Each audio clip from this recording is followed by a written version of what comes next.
Power star Pawan కళ్యాణ్కు ఉన్న craze అన్నది ఎలాంటి ప్రమాణాలకు లోబడదు. తెలుగు రాష్ట్రంలో ఆయనకు హీరోగా ఉన్న ఫాలోయింగ్ను ఊహించడం కూడా చాలా కష్టం. ఆయన సినిమా విడుదలైనప్పుడు థియేటర్ల వద్ద ఫ్యాన్స్ చేసే సందడి, వేడుకలు, బెనిఫిట్ షోలు, ప్రీమియర్స్ వద్ద కనిపించే జనసందోహం అన్నీ ఒక పెద్ద ఉత్సవాన్ని తలపిస్తాయి.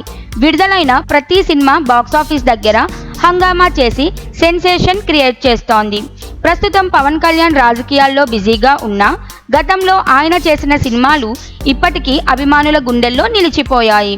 హీరోగానే కాదు, దర్శకుడిగా కూడా పవన్ కళ్యాణ్ ఓ ప్రయోగాత్మక చిత్రాన్ని రూపొందించారు. ఆయన దర్శకత్వంలో వచ్చిన జానీ అనే సినిమా అప్పట్లో భారీ అంచనాల మధ్య ప్రేక్షకుల ముందుకు వచ్చింది.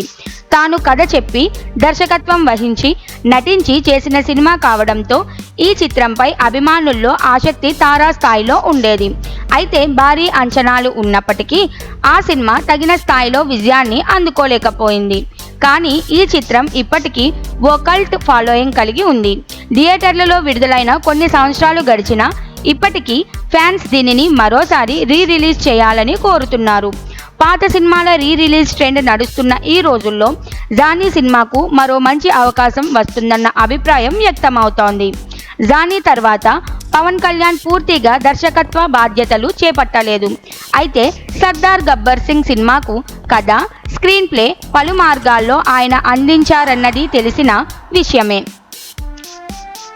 దర్శకుడిగా ఆయనపై ఉన్న నమ్మకం, అభిమానం వల్ల ఆయన ఇంకోసారి దర్శకత్వం వహిస్తే తప్పకుండా ప్రేక్షకులు అద్భుతంగా ఆదరిస్తారన్న నమ్మకం అభిమానుల్లో ఉంది.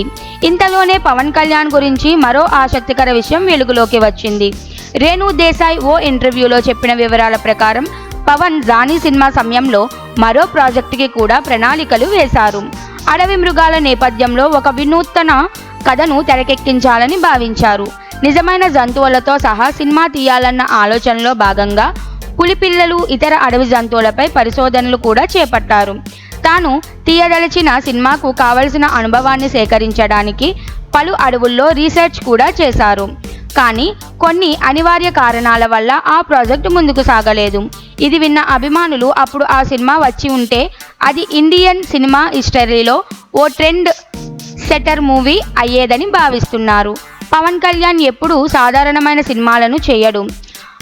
ఆయన తన దృష్టిని వినూత్నమైన అంశాలపై పెడతాడు. ఒకవేళ అడవి జంతువుల నేపథ్యంతో అప్పట్లో ఆయన సినిమా రూపొందించి ఉంటే అది టెక్నికల్గా, కథాపరంగా ఒక భారీ ప్రయోగంగా నిలిచి ఉండేది.